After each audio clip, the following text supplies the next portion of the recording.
Good morning and welcome to the Capital Gang. I am Oscar Semoyamsoke, and as Moses of the morning show would say, with a bevy of topics. In the studio already, I have a very smart lawyer, Mr. Musisi. Mr. George Musisi, welcome to Gang. Pleasure to be here. Okay, now I got you. I also have a businessman, or the man who speaks for business, Mr. Walugembe. You're most welcome to. Good morning, Oscar, and it's always a pleasure to join you here at the Capital Gang. Thank you very much. We have other people coming into the studio, Honorable Lydia Anyoto, Hon Katuntu. I hope they make their way soon.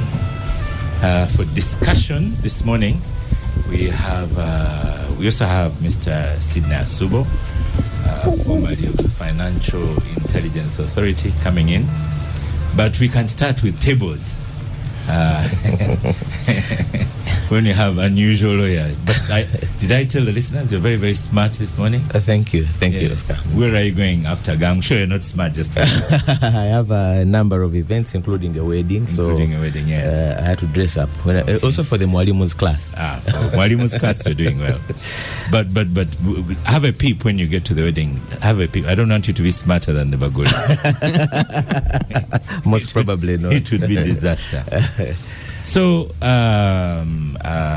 thank you for accepting to come and join Mwalimu's class here. What happened at ULS? We call it an attempted coup. And I don't know if any court cases coming up, but I know that there's an AGM coming up. Yes, maybe you can narrate what happened. What happened, of course, is it has been, in ordinary parlance, has been termed as an unsuccessful coup. A what? An unsuccessful coup. Yeah. The failed one, like you've said it. Yeah.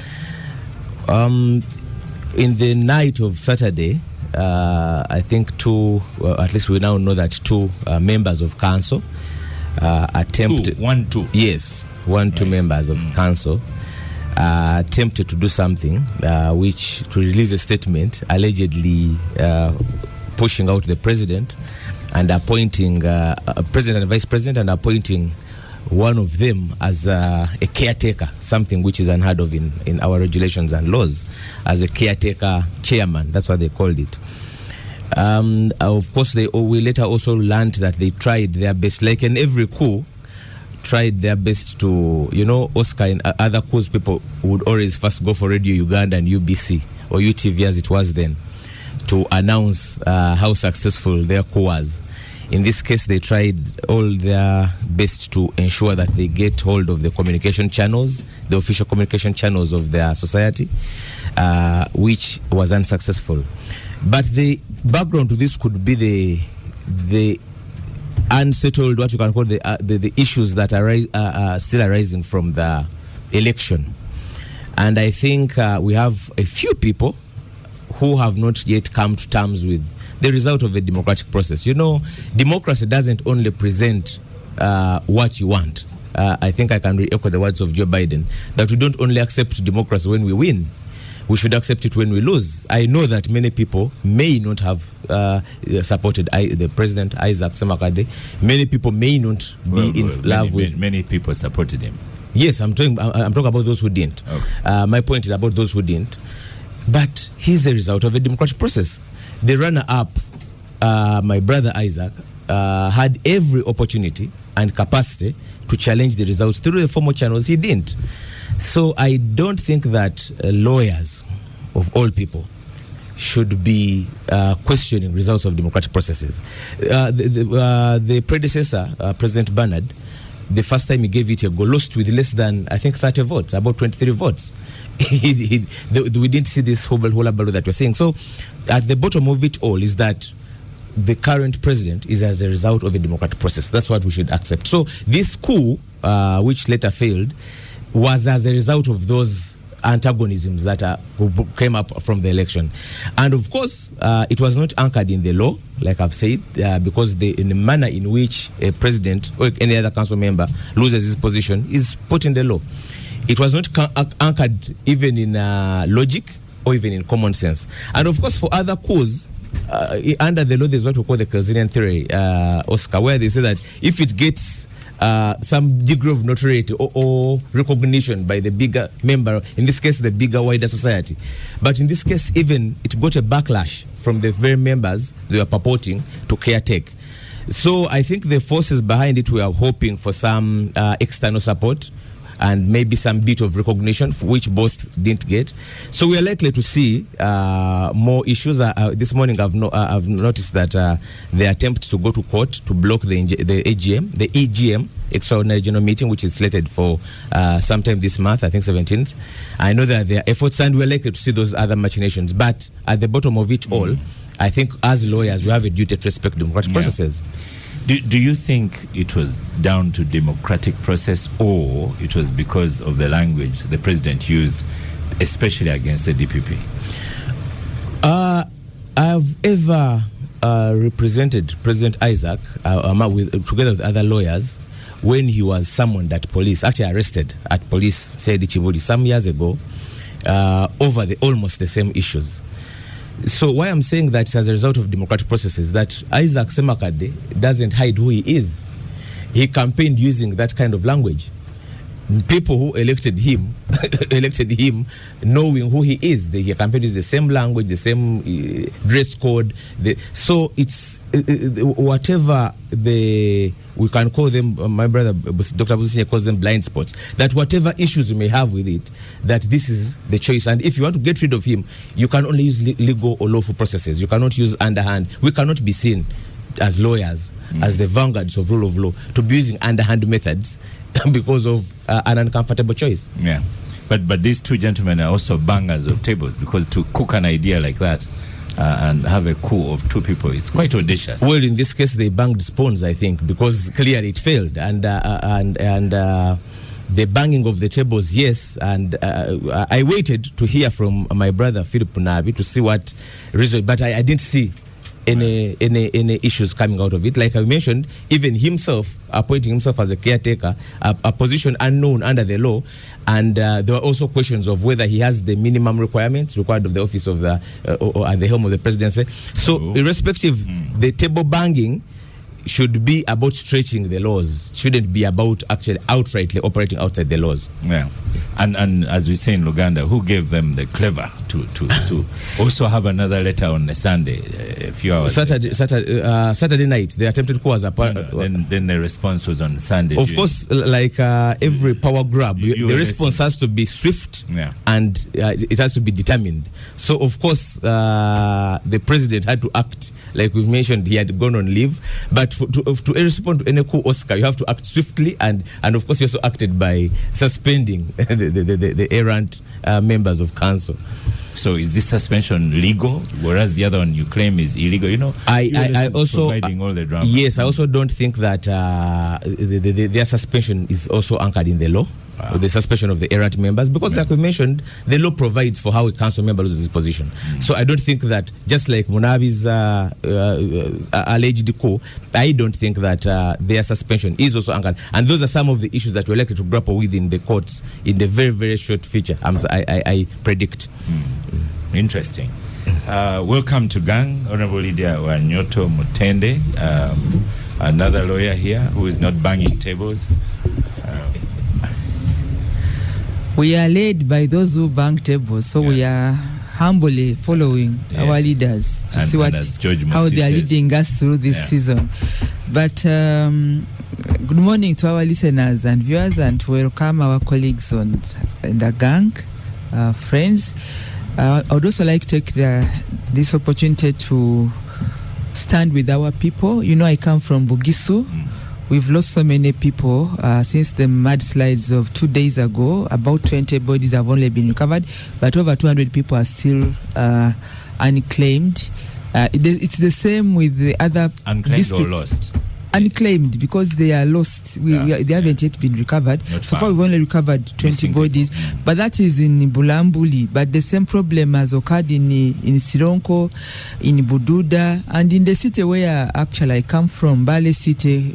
We've so far buried 3 people because the river that flows through the city, Nabuyonga River, broke the banks and went away with property, with some people, with vehicles.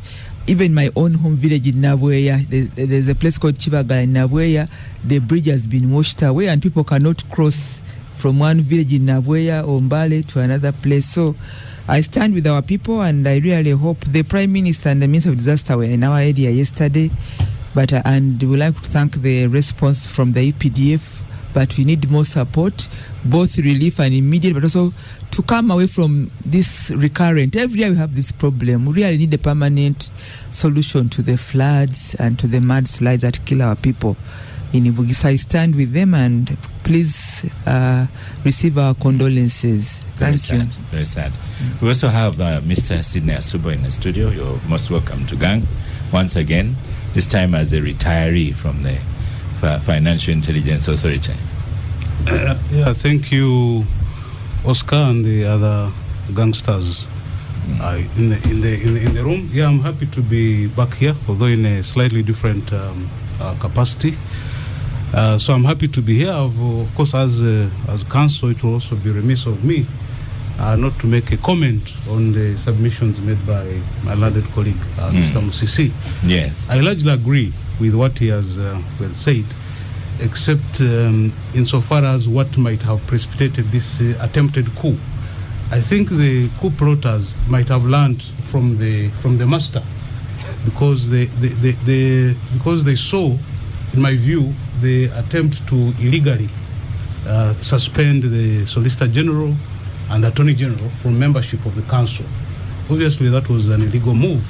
So I will not be surprised when others, when they see those who attempt to perpetuate illegalities, there's a tendency that they also may fall victim. So in my view, that might be the real reason why those who attempted the coup did so. But I do agree with the majority of the things they said. It is true that majority of members voted for Mr. Semakade, but a significant number also didn't. Significant? Yes, the significant number didn't. Now, but you could say a few didn't. My feeling is that majority, even those who didn't vote for him, have accepted that fact. They have accepted that fact.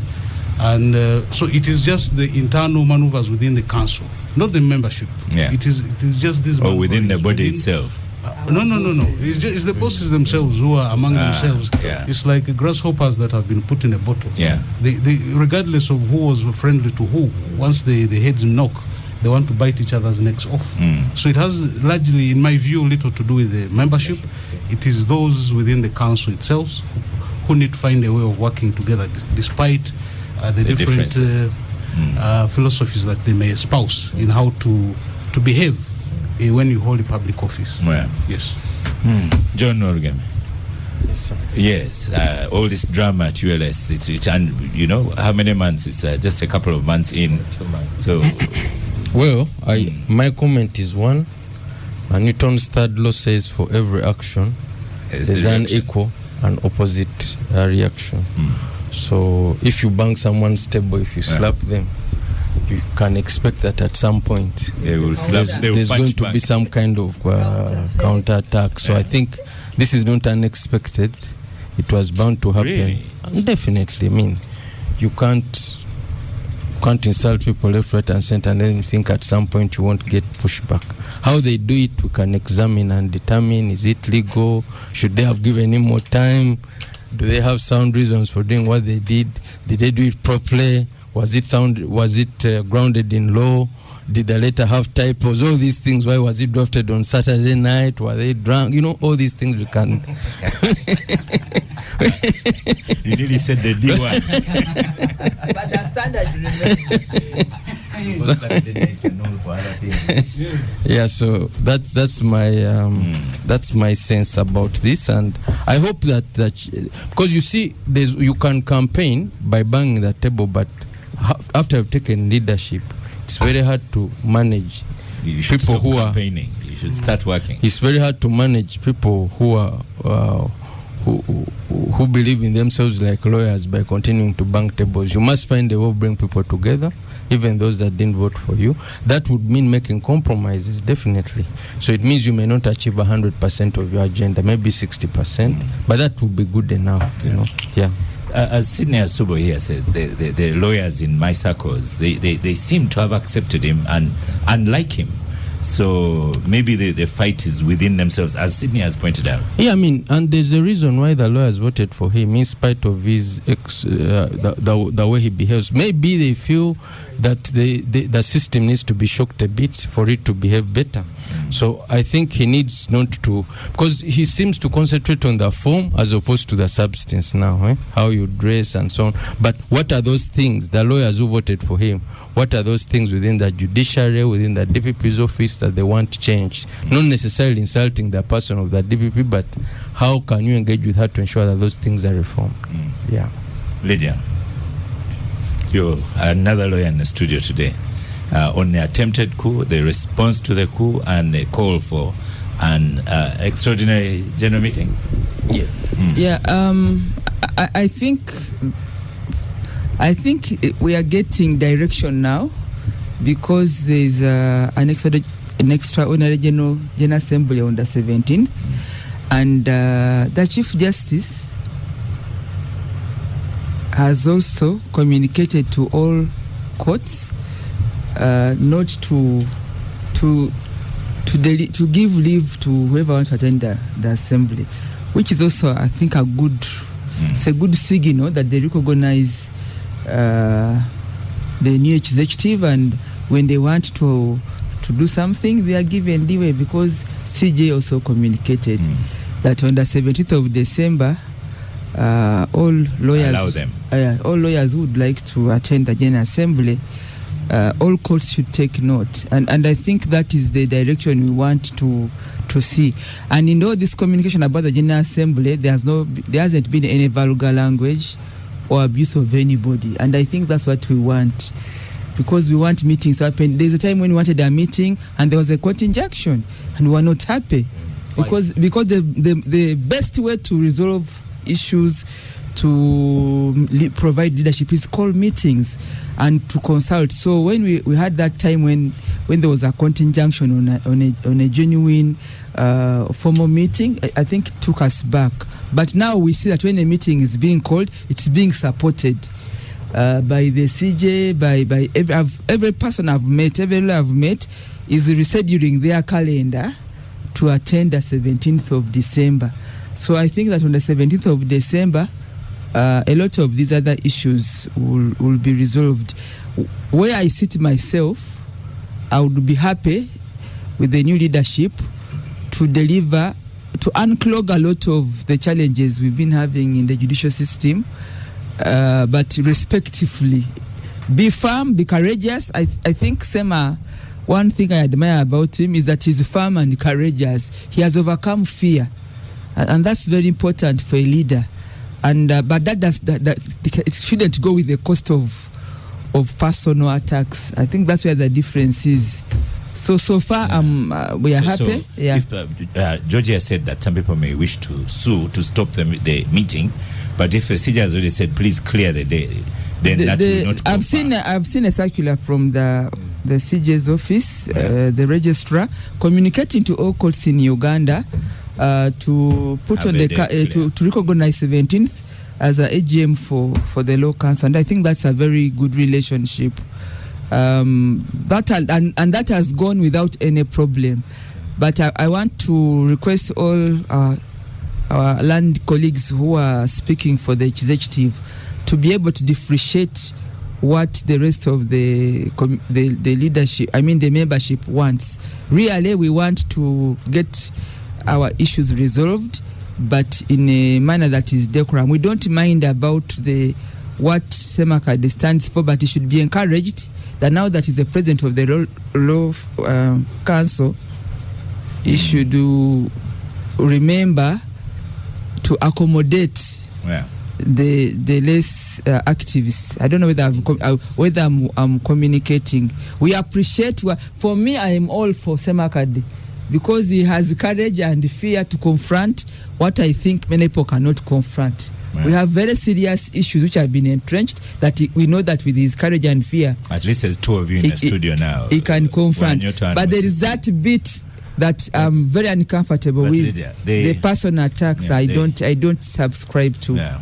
But I mean, there is a minimum, and what I'm going to tell my brother is, please, you people near him, encourage him to accommodate this other group of people who do not think that he should carry along that very aggressive language. You saw the notice, the letter or statement he wrote to the CJ. Now, that one was very clean and purposeful. You'd agree? The one of being straight and yes, even this one about Dr. Besije and other matters of court. That's what we want to see done, because we've not seen many people being firm and courageous to confront some of the status quo, which we think he can do and he has been doing. I don't know whether Council I'm clear on that one. Sure. Yes, and you take it from there, George. See, I don't know what to call it. He says, when I met you, and a lot of people had fallen out with him because he met with him, but then he says, you asked me to be straight, so here I am straight. We like the straightness and the language, for example, with the CJ, but this other one, no, we don't. I don't particularly. Yes, go ahead, George. Of course, as a leader, President Isaac will have to contend with those two issues. What Honorable Lydia and Sydney are saying, that one, you accommodate people who don't agree with that approach or who are not used to your approach, while also not losing track of his style. So as a leader, of course, that is a tide you'll have to run. Over time, he'll stretch because we didn't. No one expected him to be a different person from who he has always been known to be. But yes, when you become a leader, there are some contestations, and I think that is something that we'll have to grapple with, because we don't want to give outside forces a chance, because what we are seeing now, that the attempted coup plotters were backing, hoping for possibly some sort of support. There was a lot of rumors on social media on Sunday night that, by tomorrow morning the office will be besieged. I think that is the style that people have come to use to the KCCA Miss Jennifer Mrs. style. So, of course, it all turned out that they're just rumors. The same rumors came on the eve of the AGM, which brought in President Isaac, saying, people are going to be arrested at Munyonyo, there's heavy deployment. So that is the cloud that is hanging over some of the membership, that sometimes possibly gave venom to the coup plotters, that maybe there will be some sort of action, and then we shall get recognition, and then the other people. Actually, when I saw Mr. Munabi on a media house on Monday morning, was saying those who are challenging our coup should be the ones to go to court.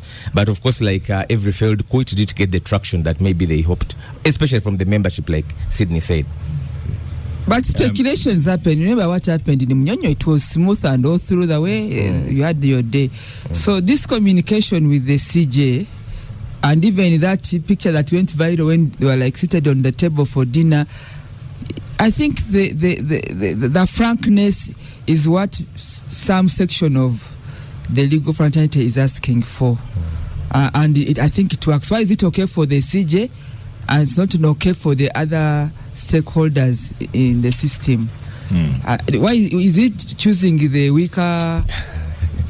Has he chosen which ones to hit with those venomous language, and then other ones for, because the CJ is always even this call for 17th of December is so neat. Actually, I think it works for both, because Isaac has had run-ins with the CJ before. And that's what we are asking for. He authored a two-page in the newspapers, which was titled that the Supreme Court has a Owini Dolo problem. And of course, was almost raising the same issues that raised in the letter, that the law churning out of matters in the Constitutional and the Supreme Court, the issues of Supreme Court not hearing constitutional appeals, those are matters which have been decided by the Constitutional Court, and then they've gone to Supreme Court, we get a stay and we don't get. He raised those matters about 2-3 years ago. And I was sometime early in the middle of this year, I was in the Supreme Court where Isaac was having a matter, and the opposite lawyers tried to raise that against him, saying, my Lord Chief Justice, this gentleman has abused you before. And then the CJ, of course, had to say, no. It doesn't matter. You can criticize me, but you don't have to insult me. So I think it's a contest. You have just said it. I think even the show can end. The issue about insults, but also criticism. There are two different things. We want to see firmness, criticism, real, no fear, but please, no insults. That's the issue. There's a senior lawyer in the studio. He has been patiently watching George Musi. Most welcome to the Capital Gang, Honorable Hon Katuntu. Thank you. I'm sorry I'm late. I had a problem with some. But also the traffic is incredible today. Sure. Listeners, avoid Busega on the bypass. People are going there innocently, but it's terrible. Especially those traveling to the airport. They might miss the flight. Indeed. So welcome to Gang. I should ask a direct question. So who were you advising? Were you advising the plotters, or did you advise the response to the plotters? To be first direct question. Well, in this particular case, I'm in self-isolation. like a COVID patient. Self-isolation. So I'm just an ordinary member of the law society. Watching on. Senior member that having been born earlier and also went to law school earlier than Musi. And so, were you an advisor to the letter to the Chief Justice, because that was very well written? Absolutely. Not that absolutely I was the advisor, but the letter was well written. Yeah. Our training is words, our tools of trade. You can either mispresent your client's case because of the words you use. Actually, you can even jeopardize it because of the words you use. Whether in terms of drafting or even when you are just speaking, whether you're presenting a case in court or you're even doing pleadings. I've seen lawyers lose very good cases because of bad pleadings, just drafting. So to our colleagues who are coming in this position of leadership, as many of us move out, you need to take that into account. That how are you going to present your case, either to the general membership or even to the public, and they're going to mistake it, because perception sometimes is more important than reality. What people perceive to be. So if you decide to say, well, I'll try to be vulgar, other people switch off, definitely switch off, and then the biggest point is lost in that your choice of words and so on. I read President Semakade's letter. This time I could see a maturity in it, because he had some legitimate points he was raising. They are not lost out. The language was strong but acceptable. This thing, his language, for example, against when he was campaigning, against the Attorney General, then this one against the DPP, really, they were so repulsive to many people, including me. I'm like, oh my God, what is this going on? I just want my leader to be my leader such that he presents my case. But he was caught between the campaign rhetoric and then the office now he was holding. How does he move on there? Because a section of his constituents had gotten excited with that sort of approach. And yet, is he going to deliver with that approach on the objectives are set out by statute? Or it is a show? Oscar, you can decide to shout at people or talking at them, or you can talk to them. So that's very, very important. Are you ready to talk at them, or you are ready to talk to them so that they listen? I say, okay, where is the problem? Sometimes it's a difference of opinion and so on. Let's go to the letter, Oscar. What was he raising in that letter to the CJ. One, about delayed judgments, because it is not explainable, whether legally or even by common sense, that a decision would be not made in the Supreme Court for 4 years. I mean, how do you explain it, whether to the lawyers or even to the litigants? And because you are talking about rights of individuals, of litigants, but at the same time, the Supreme Court is not a trial court. It's supposed to be setting standards for the entire judiciary. So if you delay the decision, you delay the standards. This issue about, for example, the recent one of the court martial. Trial civilians in the court martial. I mean, the Supreme Court should come out as soon as yesterday to guide the country. Because why do they allow us to indulge in a debate which they can close now? Because there is no apparent court after their decision. But now the whole country has been debating this for years and years. And we have judges seated in that place. We pay every month, and these days we pay quite handsomely. They have a performance rate of less than 10%. And yes, there are things which cannot be explained. But the good thing about Chief Justice Winyidolo is, however much you are harsh to him, he will listen. He will listen. That one, you can criticize him. He has a strong shock absorbers. He does that. What he can't tolerate is the insult. That one he can also withdraw.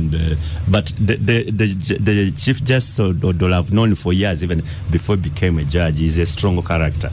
He can absorb criticism. But he cannot tolerate insults. Yeah. So you don't have to insult him. Okay. And insulting, and that's maybe the biggest problem with some people, a section of those who call themselves activists. They think that is the way to do it. And I think it's not correct.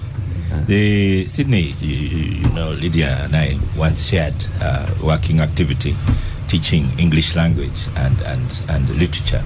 And insults are acceptable. Maybe there's a difference between insults and vulgarity. That's, as Abdu has pointed out. But I've gone into Google here, and I've even checked 55 Shakespearean insults and put downs. Quite a few. Sometimes even Abdu, I know he insults people, but in very good English or very good Lusoga. So, thank you, Oscar. Well, I think don't mistake a humor to be an insult. Sometimes I'm humorous.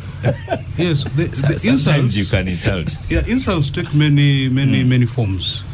It could be through artistic depictions, it could be through use of words, it could be through hand gestures and many ways. So, yes, that is that. John says here, if you go around insulting people, be sure they will insult you back. But I think you make a very important distinction between insults and vulgarity.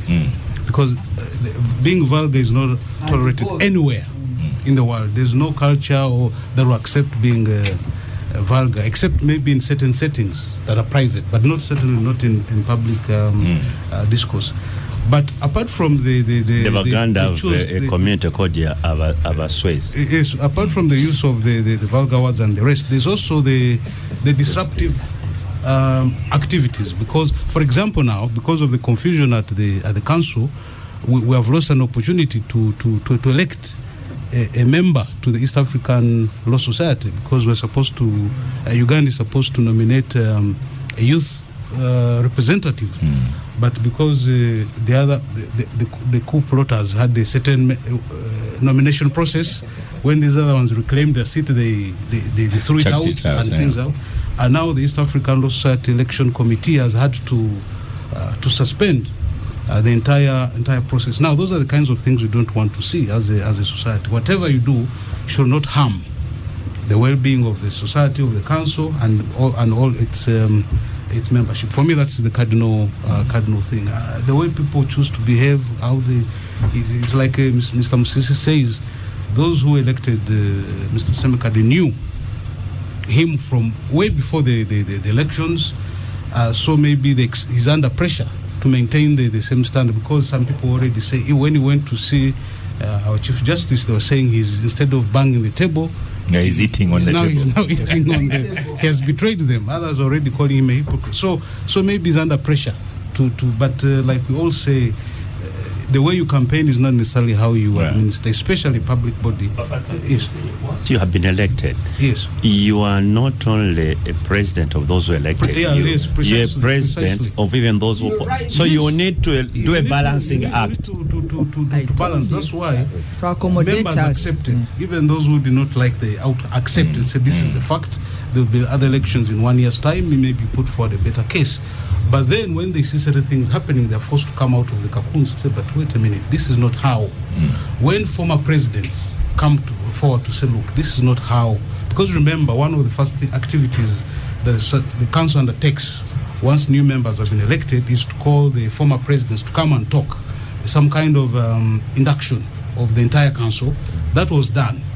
Then a few weeks later, the former presidents come and issue a very strong statement condemning the manner in which the society is being run. So that is a pointer to which people are not happy with the man. So it's not about the elections, it's just about how the society is now being run. You cannot have a situation within it's just over a month when there is a division. So like our senior Katuntu says, they sound so sharp. You not only serve those who are elected. In fact, in many cases, some people even go out of their way to accommodate those who did not vote for them, however few or many they might be.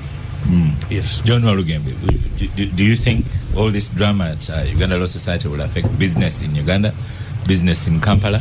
Yeah, definitely, because if you look at the backlog in courts of law, I personally have an issue in a court in Hoima there, and it's now 3 years.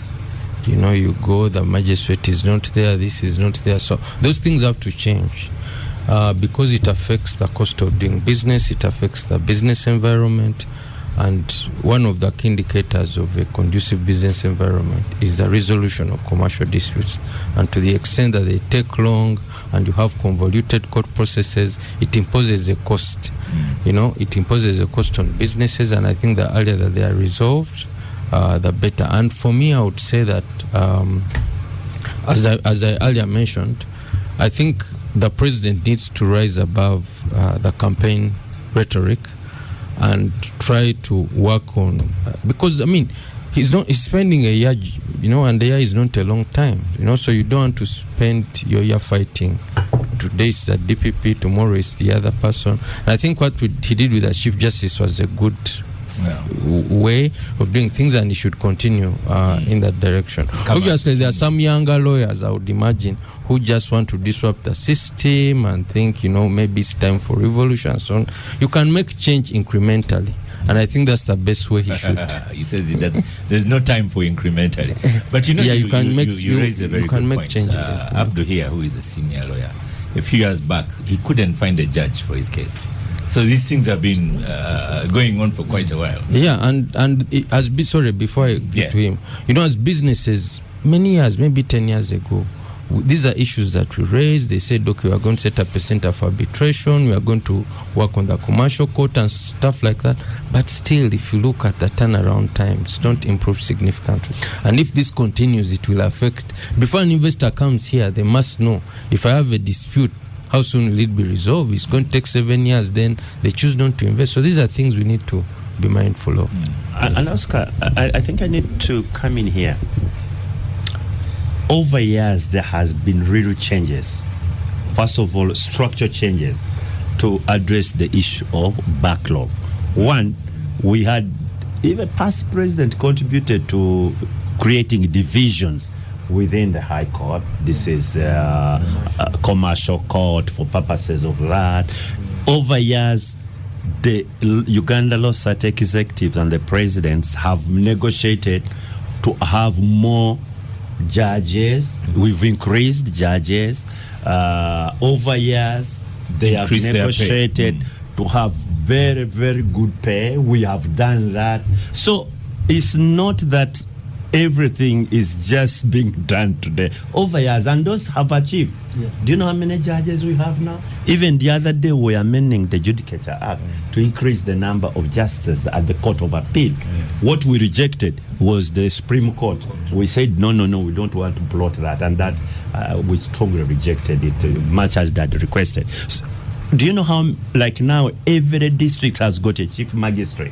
Yes. Some time back, we had in the Busoga sub-region, there was only one chief magistrate in Jinja.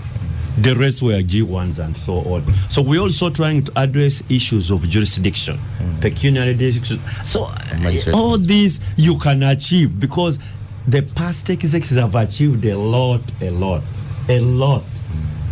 But you know, sometimes if you shout, the people who are supposed to take a decision will close. And that's not the best. They will switch off. They just switch off. Of course, I hear you, Honorable Abdu. I want to back on the point you raised that the Supreme Court, apart from being the highest court in the land, it's supposed to set standards, and I entirely agree with you. And of course, that is something that should not be lost. I think that is the core message in that letter. Mr. Olgembe here, who is not a lawyer, people, the only time there's only two of us in the studio.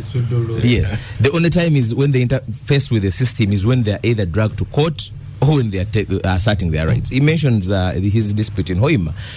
We have a client who is a Ugandan professor in the US, had dreams of setting up a university in somewhere in the Hoima region, and government mandatorily took over his land, which is within the law. However, the law says you're supposed to compensate prior. It's been 5 years. He even had to go to court. Even the court has not handled the dispute for over 4 years now. You can imagine, government is using the land. He hasn't got the money. He didn't, and he basically they're not going to compensate for these 5, 6, 7 years. So the question he had good intentions. Yes, of setting standards that, according to the annual performance report by the judiciary, the Supreme Court performed at, I think, 8%. So what standards are you sending? So those are some of the issues that should be listened to.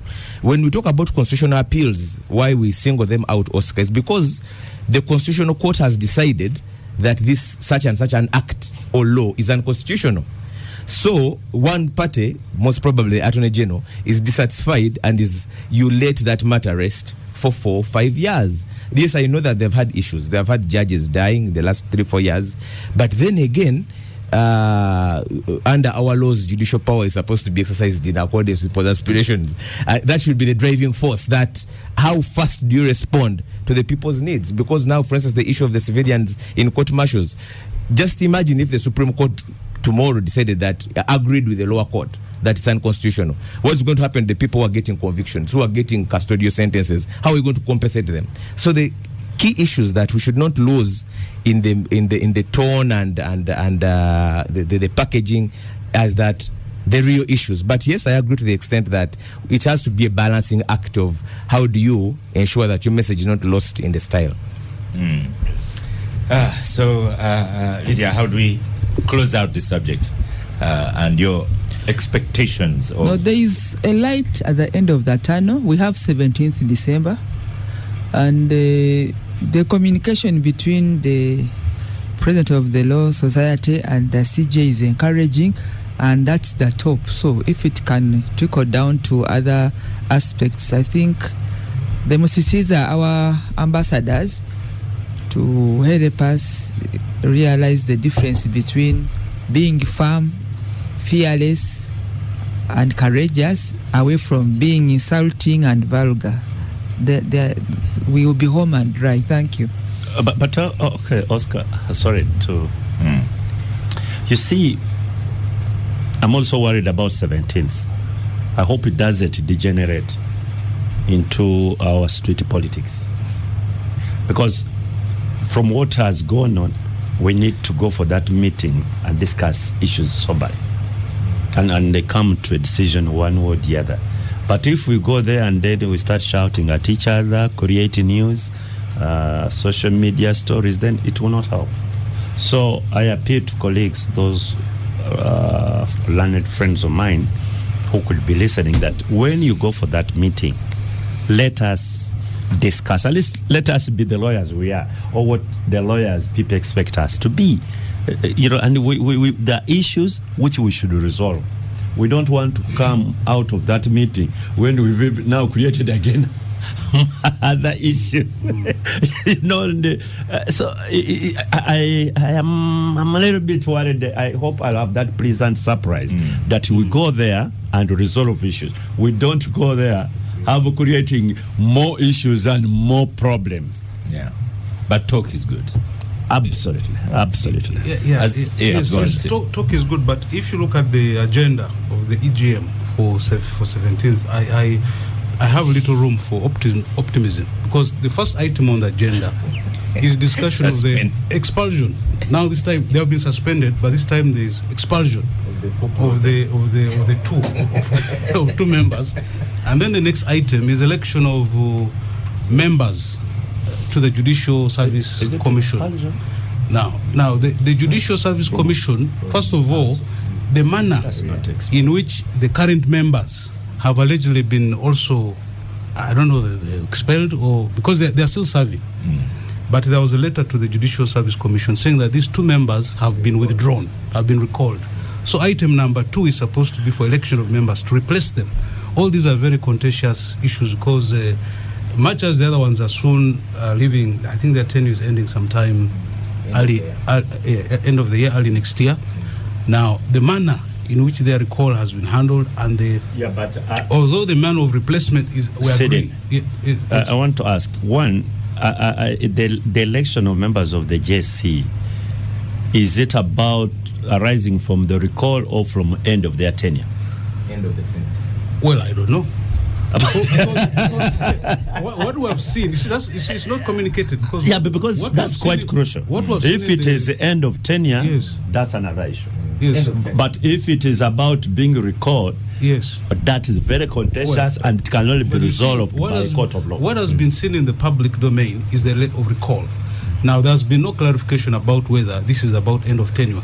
Now, if it was about end of tenure, we all agreed that electing is the best way, because there's a court decision that members should be elected, not only to the Judicial Service Commission, but all other bodies where representation from the society is required.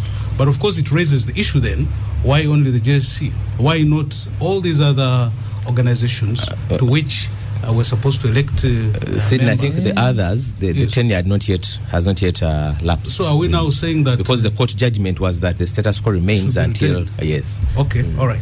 Yes. Right. That implies that the recall couldn't have stood in law. We have a rare moment in which we have 4 lawyers and we conclude a topic on which they have all agreed. This is a super capital gang. But before we take leave of this matter, let me put a difference of opinion. but there's a book I want to buy for Abdul Katuntu. You might share it. It's you read the title there, Abdul, and then we change topics. No, I will not read this title. Oscar, read your own title. I'm not going to read that title. George could read the title. My eyesight can't see. And Sidney has left his glasses behind also. I can't see without my the book. I haven't seen. Let me. Well, I should tell the listeners the book I'm going to buy for Abdul from Amazon is Lawyers and Other Reptiles. All of them, they can't see the title. And other reptiles. Yes. It's a reptile. Yes. A she reptile. Let's stop for a quick break. I don't know. And after the break, we will go into matters financial. And we'll come back from the break. This is the Capital Gang and Money Matters. In 1 week, John Marugembe, it's kind of a scary week. Yes. Theft of money. Yes. And these are big monies. Yes. Last week, someone was shot dead. May his soul rest in eternal peace. And now reports of Bank of Uganda, something happened a little while ago. but also fake money in a government bank. So, Don, what's happening in your sector? Okay, so first of all, I'll give a small background with regard to the role, because if we want to assess the impact, we must appreciate what the role for the central bank is. Of course, it was established in 1966. After the Second World War, the US helped to establish central banks in different countries. Initially, they had broad mandates. For instance, the Federal Reserve has a dual mandate to create price stability and to create maximum employment. Now that has narrowed with central bank independence. The focus is pretty much on price stability. Of course, they have other auxiliary roles, but they don't have as much of a role in full employment creation and growth as they once had. Now, in our case, the central bank is a banker to government. It supervises financial institutions. It manages foreign reserves. It maintains price stability, which is its primary role, and it maintains macroeconomic stability. So in a free market economy, these are very important tasks. And because the central bank is independent and because it uses indirect tools for monetary policy control, trust and credibility are central to the whole system in maintaining trust in the system. So if you get a story that $17 million has been siphoned off, 10 million to Japan, 7 million to the UK.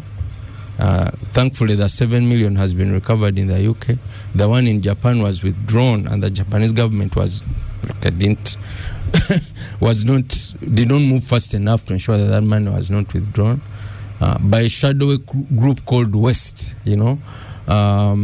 Then it raises all kinds of issues, more so in an area where the central bank is championing digitalization. They're asking financial institutions, they're asking other financial service providers to go online, to go digital. Now, if you go digital and you have not put in place robust cyber security frameworks, then you're at risk. And if you look at central banks in developing countries, they are at risk. For instance, but not even just developing countries. For instance, the IMF in February this year had an incident themselves. The Central Bank of Bangladesh, I think they stole $1 billion. So these groups are becoming more sophisticated, and they're targeting the financial sector because they know they can go away with huge sums of money. But then there is also an issue of some kind of insider work, because for me this one looks more of an insider kind of thing. It did not, the investigators are investigating and so on and so forth, but it appears that there was a certain level of cooperation from within the bank. So it's a risk to the broader sector. It's a risk to the it leads to loss of confidence in the financial sector. It undermines macroeconomic stability, because people who want to bring offshore investors want to come and invest and so on and so forth. They wonder whether we have the necessary frameworks. And then, of course, the interconnectedness makes us more vulnerable to such attacks, not just now, but going forward. But I also want to mention that the central bank itself, because with an independent central bank, and people try to confuse independence with lack of accountability. Yes, you can't be independent, but you ought to be accountable. You ought to be transparent. And I don't think they've communicated well with regard to this issue. They should have come out at the first incident and said, we have ABCD problem, we are resolving it. Should they? Yeah, it's very important. It's very important because it shows trust. It's a trust issue. But if you seem to hide information and then to leave it to anybody. Yes, and then parliamentarians ask the minister, saying, "Well, it's under investigation. I'm not privy," and then all these things are circulating online. Yeah. You're not serious. And for me, I think the central bank has to do a better job, and not just. This is just one incident. For instance, we have a financial institution that they say, "Oh, he's exiting," and so on. Come out, be the one to share. These people who are banking with this financial institution must be able to make their own decisions. Yeah. So that lack of transparency on the part of the central bank. Chigo thinkers, we talked about mercantile bank and funds of depositors. That's hanging. There was an Hon Katuntu report as well on how to present information and so on. So you wish that they come out and speak immediately? No, in the central bank, in an era of a central bank that's independent and that relies on market forces and confidence in the stability of the financial sector, you have to be transparent. Of course, you can't communicate everything, but you must appear to be open and transparent. And that's why, for instance, central banks, when they are setting the CBR, they are required to communicate publicly. Otherwise, they'll just sit in boardrooms and just increase or reduce. But the requirement is that you communicate publicly so that the market gets a signal. If you're raising the CBR, then they know you're tackling inflation, and therefore they can make their own projections based on where you're going. So I would say in this regard, they have not been as open as they should. As they should be. Well, we've also complained. We have a money man in the studio anyway, but a lot of lawyers are listening. Former President Gemara tells you, good morning, gang. The election of GSC members aligns with end of their tenure. It is not a recall. Dan asks you, is it learned friends or land friends? And then Sam says, what a super gang. Lawyers agree. That's I wanted to disagree somehow. You didn't give it. And as you were about to disagree, I found you this book, which has kept you quiet.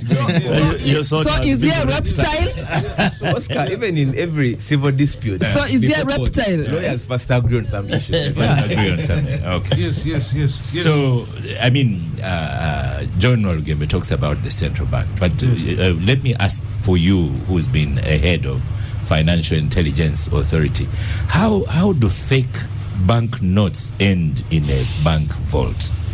If you were still in that job, what would you be doing? Thank you, Oscar. Now, just to take a minute before I answer that, in response to what John has said, I agree with him in terms of the accountability of the central bank. For example, in the example you have just cited, it's Postbank itself that made this information public. Because in the process of their normal audit, they discovered this money. So it's not as if someone else or from the public or the police or other law enforcement agencies landed on these fake notes. It is with themselves that came up with this information, and then they made it public, and then they took steps to address the problem, including suspending those who should have known what was happening, and then also handing over the actual perpetrators to police in Bali. Now, the question as to whether the central bank should have done the same or not is quite different, because actions or statements issued by the central bank have a more far-reaching impact. But what I can say is that the way the payment system is designed, and with this I agree with John, the way it is designed, it cannot have gone through without a human element participating actively in this process, because they are, as opposed to a hack, because if it's a hack, then that means it is purely external.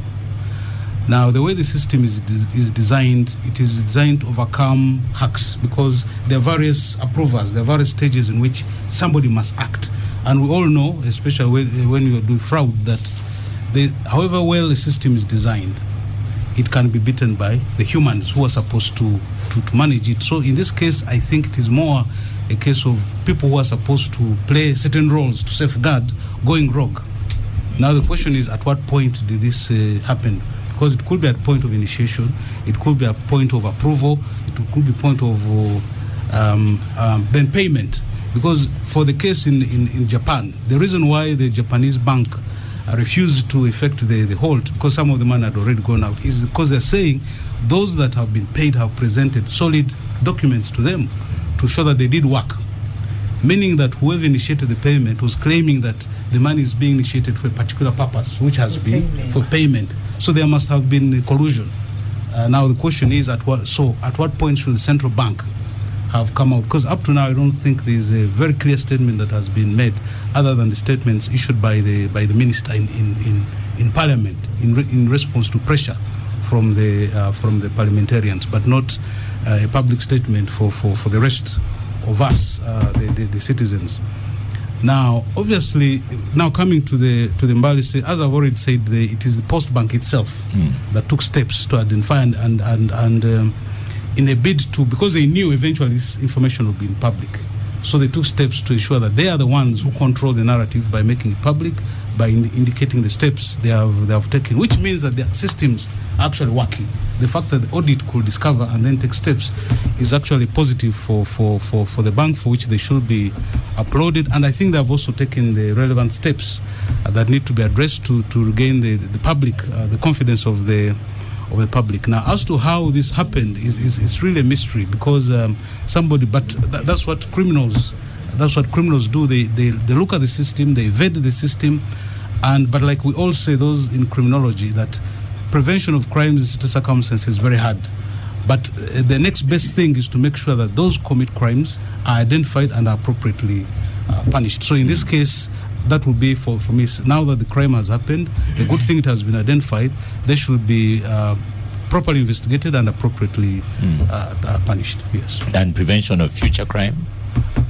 Prevention of future crime, of because course. If you have two hacks, you have a hack and then fake money, that 500 million must be a lot of money. You know, if it were possible to prevent crime, then it will be utopia. Because we have strong laws, but there are certain crimes that will never be done away with. You have sexual offenses, you have murder, you have rape, you have robberies, you have frauds. These are facts of life. You can never wish them away. But the next best thing is to make sure that we have systems in place to identify, first of all, to criminalize that behavior, then systems in place to identify and then appropriately punish. But Sydney, how bulky is 500 million? No, it's not as bulky as you may think. Really? Yes, because if you have 50,000 shilling notes, you don't need don't need a very big vault. Yes, you don't need a very big vault. You could move it. I don't know those things. Move with 100 million. If you have, especially if you have the big notes, so you don't need a very big vault. But remember, if somebody's committed a crime, they actually go out of their way to ensure that they're not detected. So it's not like people are making this money lie for easy identification. Yes. Yes. Okay. Yeah. George Musi, the Bank of Uganda aside, Post Bank aside, what about theft? I mean, are we bracing ourselves for a very difficult December? Of course, like it always happens, there's a tendency. Happens. Yes, there's always a tendency for crime to increase, even petty crime, like burglaries, towards the festive season. And I would like to take it up from where Sydney mentioned that every society indeed has criminals, or will always have. What changes society from society is. We trade. I don't know whether Oscar is the one who co-authored that book of against lawyers. The one of reptiles. Yes. Among the 10 in this room, one has already committed a crime today. Yes. Of a different nature. No? So what stops the safeguards always are that what safeguards are there, or what risk do I take? If I do this, will I be punished? That is usually the key difference. You find that in societies like Uganda, where some people think that if I do this, I might get away with it, either through the bribing my way out of the system or fearing to be caught. That is what lowers the risk of people committing the crimes. And I agree also entirely with Mr. Olugembe when he says that Bank of Uganda owes the public an explanation. And we know that for a long time, I followed Honorable Katuntu's probe into Bank of Uganda a couple of years ago. And remember, there were also contestations of people saying you cannot question some of these things because they want to be shrouded in mystery, akin to the Vatican. That because of the nature of this bank, because it affects financial stability, you cannot drag them. And I remember some people even wanted to close the process. But when it came out, eventually we always thought that Bank of Uganda is the epitome of excellence. We saw that there were gaps. There were not just gaps, rot. There was rot. Gaps is to put it very mildly. I hope I'm not stretching the language. I'm not on the same executive. Neither am I. But the chair is here. He used the worst words in the report. So the issue that stronger words. Stronger words. That it also now needs to mind, especially now mindful of the social media, that if you leave an information gap, there are all sorts of speculations. We're seeing speculations in the newspapers. Now people are talking about that there's a possibility of an inside job. So how far it's also important for its own image that it's purporting to protect, to ensure that that statement would go along when saying that no, this as we meant issue a conclusive one as what resulted, but to show that you're not being caught on the back end. Otherwise, you leave room to speculation. So I think that in this day and age, BoU has to adapt to some of the working methods that they cannot continue operating like the Vatican. Then secondly, the mere fact that this happened, these acts can happen everywhere, but now you are saying that they could have been an inside job. So that goes back to the question, ask me the issue of theft and how far will you go to ensure that that doesn't happen again? To depend on how swift and efficiently the investigations are done and whether appropriate punishment is meted out, or it may not be punishment but people taking responsibility, because sometimes taking responsibility, you may not be the person who committed the crime, but maybe you failed by your duty and supervision. Abdul, money matters. You see, the entire world has moved digital. And now we have plastic money, we have air money, which just transmitted, digitally. And as you see, the more we go digital, the more risk for cybercrime. Why? Because it's not very easy now to come and do a bank robbery. These days, that you come break in a bank and carry billions of money is literally impossible. So the bad boys and girls of community, of society now, must find a way of also upping their act. And they just go on their computers and steal billions. And that's what has happened, first of all, is not strange. It's happening the world all over. I blame BoU for one reason. Because there is a fiduciary relationship between them and us. That's not Bank of Uganda money. It's people's money. And if people's money has been stolen, you have to reach out and say, by the way, we are the trustee, but something wrong has happened with the resources which we are supposed to be keeping for you. So the statement should have been there, official statement. As to the content, that's another matter, because you don't also want to jeopardize investigation. But to come out clearly with an official statement, then the people know that there is a problem here, and some of them actually could have some information which can help in investigation. Oscar, everybody managing resources should now know you need to have safeguards of your systems. Everybody.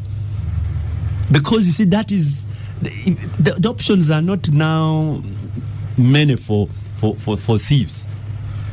They get just the number, just getting your PIN number, and they manipulate it and money leaves. You remember a few years ago, I got so much concerned about the mobile money platform because there was no law. I even took an initiative to go to court. The money at the mobile money platform was almost 5 times of all the money in the banks combined. That's true. But there was no legal framework for it. And let me tell you, I had to rescue this country, because if I had done that, and anything happened to either MTN or Airtel and so on, what would have happened? It would be a financial crisis in this country. The service was good, but without a legal framework, without safeguards. So eventually they took it up and we enacted the payment system law, where it is now covered and so on, with all the safeguards and so on, the assurance you need and so on. So I think either all banks and other financial institutions take note of this, especially the central bank. At the risk of sounding to know more than I do, it is not the first time. It is not comforting. The David Busing here, Lydia, as you're coming on, Kawagam says billions. The reptile. From BoU, $1 billion is stolen by security guards. 500 million discovered in a straw, all in 1 week. What does this reflect? This is on X, formerly Twitter. So, Lydia. Oscar, the cybercrime, especially in the financial sector, is real. Some young, sharp, talented people, even old people experts, have learned how to manage this telecommunication, the revolution of the IT. And by just they don't need they just need a computer, sit somewhere quietly, and their wires work.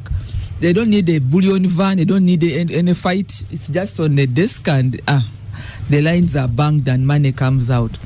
In some of these countries, in our neighbors, where Honorable Katuntu is a frequent neighbor, there was a young man at a university in the department of IT with their 2 other friends. They neatly went into the payroll of members of parliament and fixed like 3 more payments in the emoluments, and they were paid. It was discovered after 3 years. Parliament, through Ministry of Finance, was wiring money. And these were under 35. I don't know if Katuntu picked that story. Yes, on the payroll of Parliament. So they were aligned as like members of Parliament, and they earned emoluments for 3 years. So in the 4th year, it was an inside job. When they were preparing to go for elections, they are looking at which constituency. That's when these payments were discovered. So for Uganda, due diligence is important, but like my colleagues have said, payments go through systems.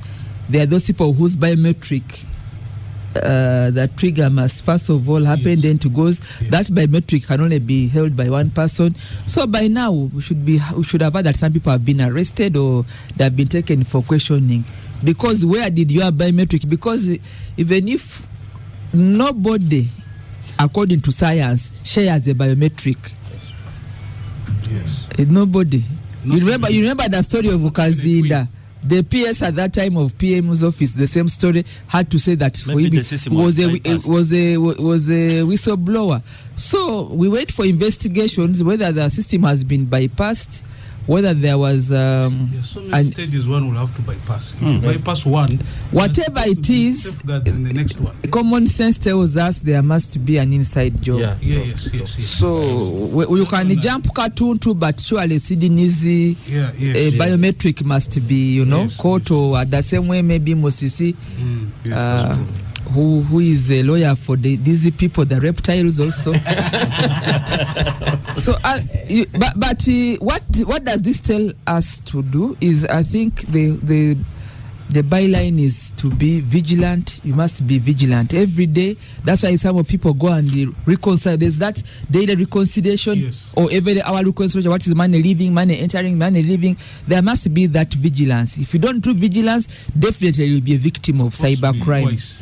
But also, yes, there's another issue which yes, and then in the evening when you log that vigilance of checking, yes, and reconciling, yes, is very, very important. About this week, that every institution must have also a substantive head. So Bank of Uganda does not have a governor. It must have a substantive head, and. So the back ends with the head, yes, of the institution. Sometimes when you lack that, there's a lot of uncertainty on 1 or 2 issues. What you can call them effective lapses, controls, and so on. So it's not people like are still on the edge of the chair. Now things are moving.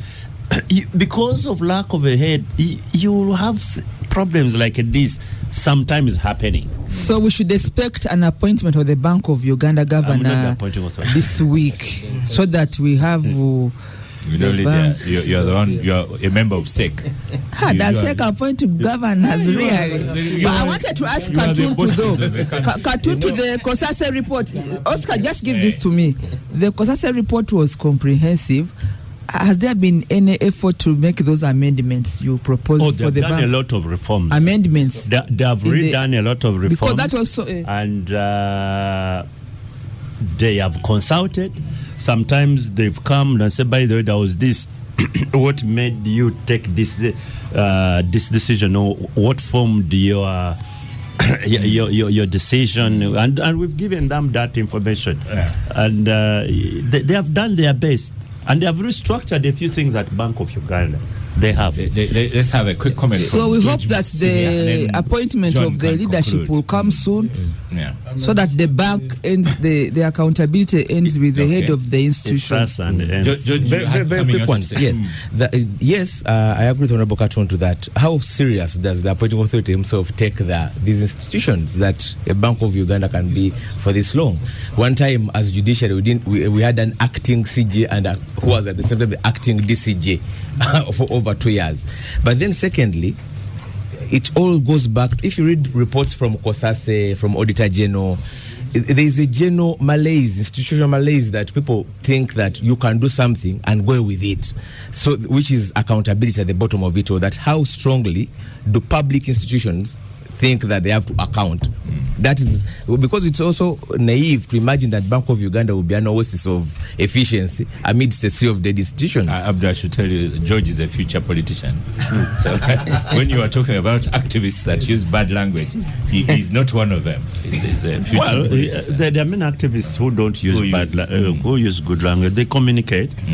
Because activism is not all that negative. Yeah.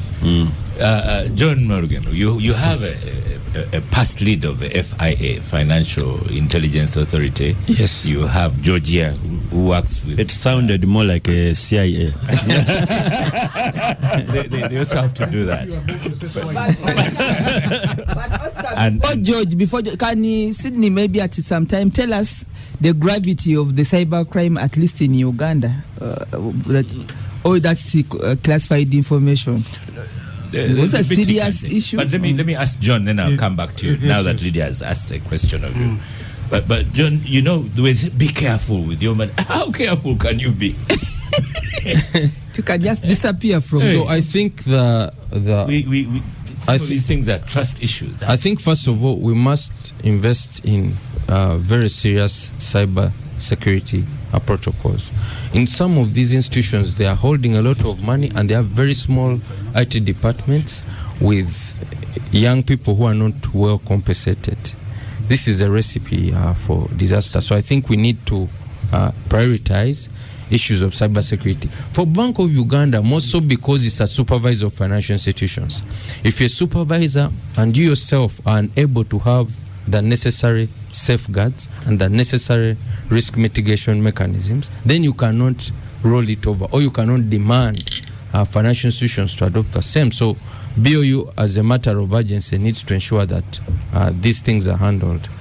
Then I would also agree with Honorable Katuntu on the issue. They are supposed to be checking on what the systems of the commercial banks. Exactly. But if yours is it's not working. Exactly. So if yours is vulnerable, how will those that you're so you encourage bad practices in the industry, and there's something called a data penetration test, which Bank of Uganda itself should be going through. What you do is that you actually hire hackers and they try to hack into your system. Yes. Okay. You hire them, they hack into your system to test, just like they do stress tests for financial institutions. They should do the same for ICT systems. So I think that's something like you do a road test for a vehicle you have come from the garage. Exactly. Then the issue of a substantive governor is something. The issue of a substantive governor is something that is of concern to us, and I think we should all appeal to His Excellency to appoint someone, good or bad. Let him make that decision, so that we see. Even just in this studio, because there was seen there is a candidate who can be a good governor. We're sending cases here.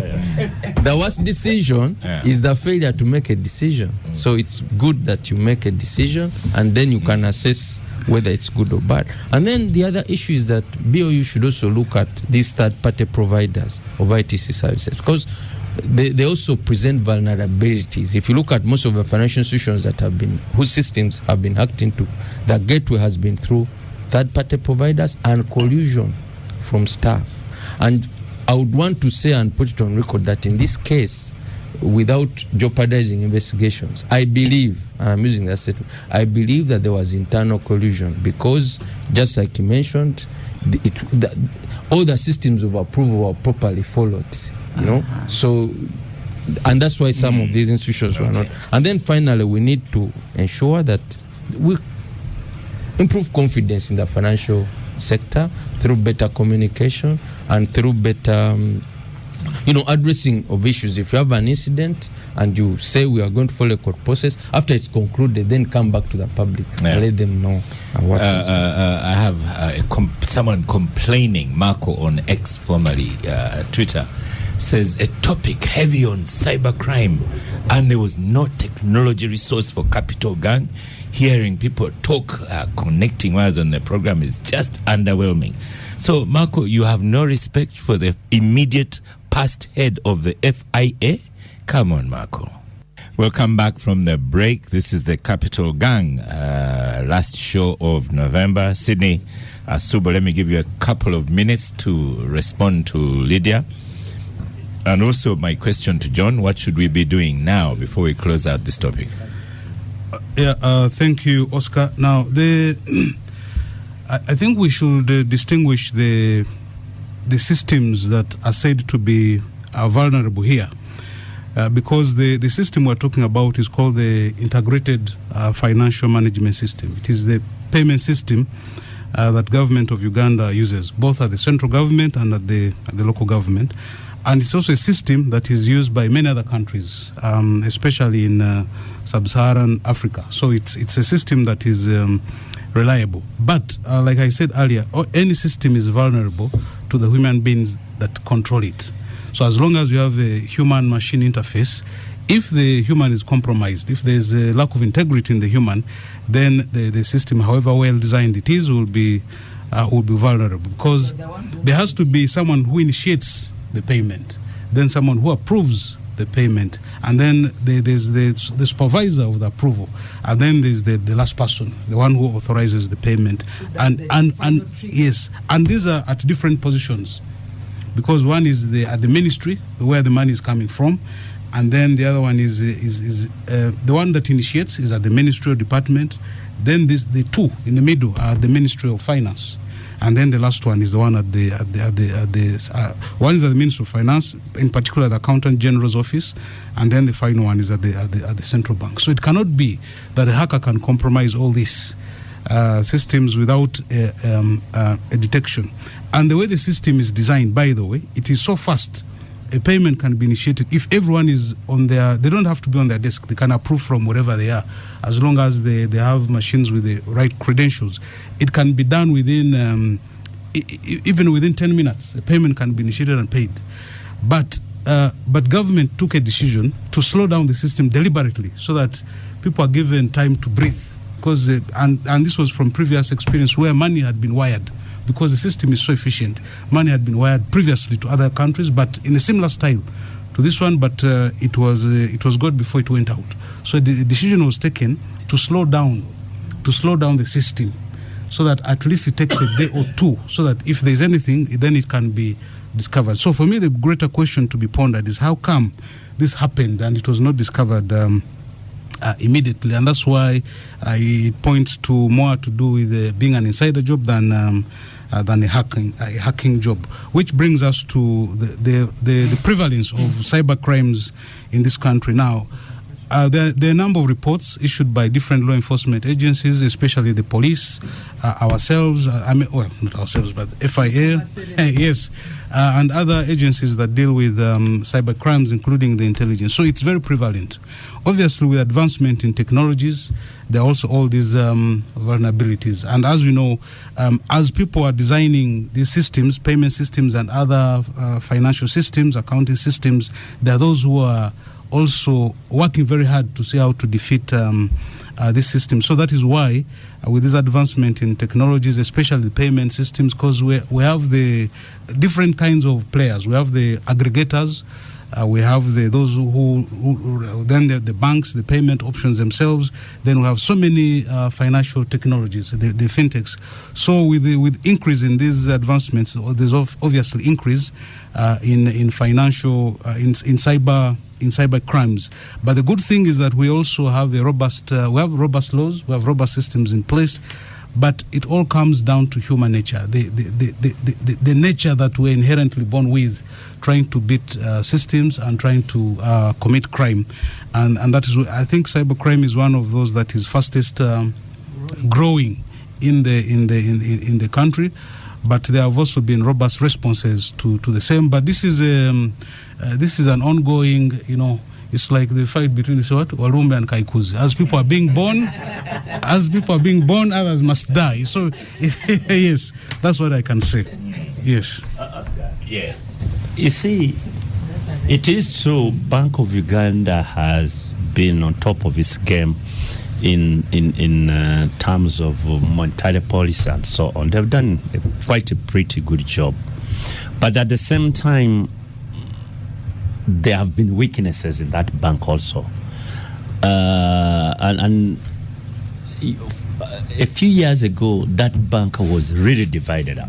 There were internal fights and so on, undermining each other and camps because everybody wanted to ascend to what position and so on. And when you have that sort of environment, you create, people who will be trying to say, well, if this one's holding this office and I do this, it will hit him hard and so on. So you need proper authority at management level. I remember saying at that time, when we were doing the probe of that central bank, that if it was a commercial bank, it would have been closed. Because there are things which nobody would have accepted. It would have been closed. Because everything that can go wrong went wrong. And if it was a commercial bank, there is no way Bank of Uganda would have remained open. That you close one bank, you don't account, you go for another one, you don't account, you go for another one. And accounting means you've taken over assets and liabilities of a commercial bank. And as I talk now, they have not accounted for a single bank they closed, not even a single one.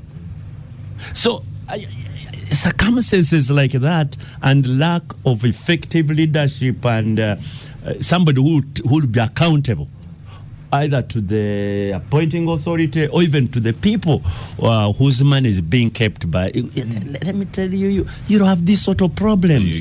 As I told you, mercantile people are agitating. Yes. Go on, sorry, conclude. So to me, the president should appoint a substantive governor. Please, those who are listening and they are close to him, please tell him who else could I have? Sick. Liz in Kampala sends a headline from New Vision, Thursday paper, 22,000 IDs in wrong hands. Can you imagine that? This was in the government newspaper.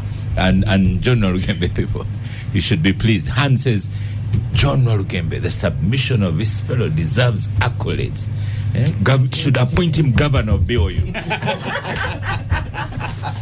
The SMEs will be crying. Yes. Back to you, George Musi, on to the final topic of gang. People have been posting things, and I don't know, you lawyers, you're going to have real issues now with the Dr. Kiza Besigye case.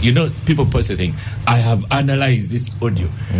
How when people post things like that, and it's all over social media, as if there's some guru saying, I have analyzed this audio, and this one says 98% accurate, the other one says 87%.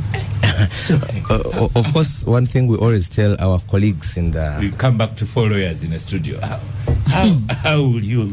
In the security corps, is that there's a difference between intelligence and evidence. What we call evidence is a matter of law. Intelligence can be anything, including rumors, including doctored things. I have represented a number of people in the General Court Martial. And one of the reasons why we have problems with civilians being tried there, or any other issue there, or any other people, is that sometimes the threshold of evidence seems to be lower than the ordinary standard known to the law.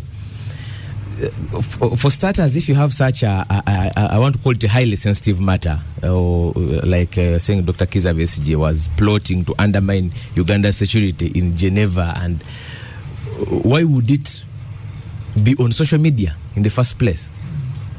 Why would any intelligence officer or prosecutor, for that matter, let such a high sensitive piece of evidence, quote unquote, be on social media before even in law there's what they call disclosure, to tell the state tells the defense that this is what we are going to rely on, this is the evidence we're going to rely on. So it tends to point fingers to the speculation that it's fake, it's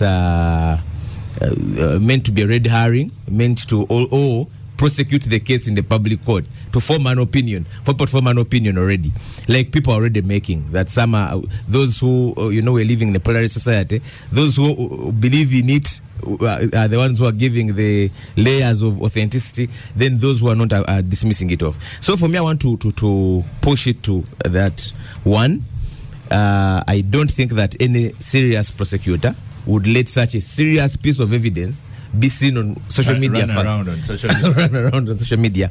And I would want to imagine, I don't have the capacity to ascertain but I'm just looking at the circumstantial factors around it to imagine that it may not be for purposes of an evidential value. It may be for purposes of bringing evidence in the public opinion court, which it already is doing. Yeah. So for me, the bigger issue is we earlier talked about not losing track that the question of trial of civilians in court martials is something that needs to be settled. Like, to use Abdul's words, as early as yesterday. We have 2 constitutional court judgments, Oscar, in the last 4 years, pronouncing themselves very strongly and even using hard words that the files involving civilians should be immediately transferred to the ordinary court. So, of course, the Attorney General was granted a stay by the Supreme Court, a stay of execution, meaning that the status quo can remain, which I found also quite uncomfortable. But the Supreme Court undertook to ensure that this judgment is delivered as early as possible. So, in the first place, why would you charge someone who is uncomfortable with being in that forum? The essence of justice is that you are tried, if what they call fair hearing, where you feel that you get justice, including where they are at par. So I want to look at those audios which are seen on social media in that same line, that it's an attempt to prosecute the case through the public eyes. Sydney Asubo, you are the former head of financial intelligence. When on social media says, I have analyzed. My view is that if the recordings are... Who writes those things? And who is the I have analyzed? When you first see it, you think it's genuine, until you see it is all over WhatsApp. Now, what I will do is to draw a distinction between financial intelligence and the other forms of intelligence. And the gun intelligence. External security and internal security. Those ones are very distinct. From the money, financial. Is the threshold lower? So my expertise. You are part of the intelligence community. is on financial. But what I'll say is that I'll agree that this kind of information should not be in the public domain. True or false is not really for me the debate. The debate is how did it even get into the public? You've said that. Into the public domain, and not only because of the seriousness of the charges, but for any crime, because evidence is supposed to be treated in a certain way. Even the way you handle that evidence determines whether it will be admissible in a court of law or not, because there are rules around how evidence, especially of that nature, can be handled. And these days, and I've seen decisions of courts where they're very, very careful when they handle evidence of that nature. There is an ongoing court case, the Anti-Corruption Court, where recordings have become a critical aspect of that trial. And many observers are of the view that this case will rise or fall on that on the admissibility of that evidence. Now, questions have been raised around how it was handled, the chain of evidence and things, and so on and so forth. So, for me, my concern will be in this in that regard. That how is this evidence being handled? How is it authentic? And even if it were authentic, for argument's sake, how is the manner in which it is handled will also determine whether it will be admissible or not. So that, for me, those are the areas that will be of interest to me. Yes. Abdul, I know you didn't author those ones saying, I have analyzed. I have my own issues with social media. Yes. So, but let me say this. I don't think what appears on social media is evidence for purposes of prosecution. No. That is purely public relations and politics. And that's where it ends. Because you see, an average lawyer would know that this is not the sort of evidence you now come and present in a court. Whoever leaked it didn't want that evidence to be used in court. So why did he leak it? For purposes of public consumption, politics, and justification maybe of why they were holding somebody. So you see, I had a short stint at the Directorate of Public Prosecution then as a state attorney. And a criminal law, the standard of proof is very, very high. Actually, it requires proof beyond reasonable doubt. And then the burden is by the prosecutor. You even don't have to say anything. You is being accused. To carry that burden to that standard is not a very easy job. It isn't. And there is a problem between the court martial and our orthodox courts. One time when General Tumwine was sharing it, the let his soul rest in peace, I gave him one of my books by Glanville Williams, Learning the Law. Because I went there at that time as one of the lawyers for General Tumukunde. And what was going on, I didn't understand. It was not like a court. So the following day I carried that book. You know, we used to get those books, you and Oscar. We still had the book allowances at the university. I would got the book bank and it picks those law books.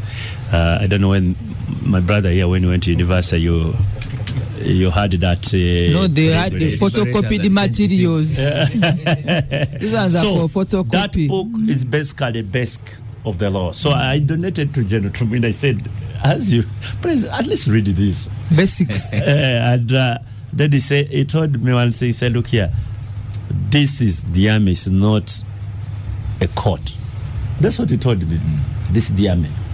So this thing of thank you, but don't think it will guide me so much. We have our own rules. So to me, if it was an orthodox court, I don't think somebody would be very anxious, a serious prosecutor, to take that sort of evidence to court, whether it is authentic or it is not. And even if it was authentic, then he has undermined his credibility by it being a public document, or I don't know whether it's a document or evidence. There is no way to prove it at all. There is no way. And we go back to appeal to Chief Justice Alfonso Winyidolo that he should he should bring this conversation to an end, really. Lydia? You see, in all these matters, we also have what people call the overzealous. we began this debate today by talking about activists, but we also have overzealous people. But then these overzealous people spoil. They spoil. They may not know that they are spoiling. So these social media issues you are talking about, and those who are saying they have scrutinized beyond their own reasonable doubt, they are spoiling. Maybe it would have been a good piece of evidence, or they are spoiling a case, because at the end of the day, courts do not use what's in the social media. They use facts as presented in a particular designated forum. So that cannot really count. But like everybody else has said, the buck ends with the head of where people want to get justice. So I hope that the Chief Justice has heard and also has read, because he has been written to formally, but there's a lot of cries in many forums. Let him come out with his team and they decide on this matter decisively and in line with the Constitution of the Republic of Uganda, so that everybody gets their day in court and you go home knowing whether you are going to serve or you have been freed. Where we are now, it's really not a very good thing for the Ugandans. Yeah. John, in the commercial world as well, social media can be a menace. Yeah. No, I think generally as a country we should all, and I'm speaking as people are running businesses, we want positive news coming out about Uganda. Every time we have a negative news, it makes people reconsider very many things about this country. And when investors come and bring money, when people choose to partner with local businesses, it helps the economy as a whole. So any kind of negative news like this one, because for me the bigger question would be deportation vis-a-vis extradition, and did we follow the rules? And then if we didn't follow the rules in the first place, and so on. So we must give a picture of the rule of law, and I would say that as a country, let's ensure that we promote. If there's something that you want to do that you think may not reflect well on their country and bring us more money and create jobs, then maybe these are things that one can always reconsider. Yeah. Well, short, succinct response. Why is Standard Chartered closing? No, I think the issue is that at what you have 6 minutes to the end of it. No, it's a very simple. Every bank has its own niche, and at some point they may find that a certain segment is not profitable. They are staying and they are focusing on the corporate clients and so on, but they're getting out of the retail. There's more competition actually. It may actually mean a good thing. It may mean that local firms have now been able to chip away at. Okay, so local banks can take up what the Standard Chartered Bank was handling. Exactly, and then you may find that circles, because if you look banks you are talking about, we have for Uganda not banks necessarily, commercial banks. If you look at how many the circles and how people are saving through circles, you just talked about your Operas just said mobile money. Kaire says Walugembe hired influencers for his appointment to bank. They are saying good things about I've not applied. I've not expressed it. One of the influencers. The influencers. Okay, I have heard. I'll give Sydney Asubo last word on gang. I don't know how many other people. No, you're talking about the banks first. Okay. The closure is, I don't know whether it's closure or they're just selling that. They are selling. First of all, it is normal for banks to do what to sell and so on. It happens and so on. They reorganize. Barclays did it. Nile Bank. Yes, but Nile Bank had a little bit of problems and so on. But this is about business strategy, and if an investor in this sector, you need to know who are your clients. Are you going for smaller savers, the circles of the Mrs. and Katuntus of this world, or are you going for the big fellows like the Lydia corporates who have big monies? Citibank operates from here, but I'm telling you, they don't have the sort of walk in and out clients. I'm sure Sidi knows this very well. So this is normal. And I thought if you are the responsible commercial bank, this is the time when they should be able to issue some sort of statement, because they can't do this without the authority of the central bank or the regulator. It should say, no, this is just a normal business transaction and so on. It has nothing to do with the confidence in the economy or the financial sector. In the financial sector, you are going to have that. Yes, so and the statement is important. It does, and then you might have a run on that bank. That's the point. And sometimes you wonder, this guy is holding these offices. You said sometimes, okay. But I wanted to be humorous. So to me, I think this was the time, because people are like, maybe the economy is not doing well. Yes. Oh, that's why these banks are doing well. Speculation. Maybe that bank I should get my money in case. Maybe the money in the bank was stolen. Close and so on. Or is it because of what has happened at Bank of Uganda? So it is affecting this. It undermines confidence in them. The central bank is actually the bank of the commercial banks and so on. So you cause a debate which is very, very unnecessary. And the central bank should come in and say, explain it. That this is normal and there is nothing, nobody is going to lose money. Timothy Kalyeja is also weighing in on Twitter, formerly Twitter, Minister of State for Finance General Duties.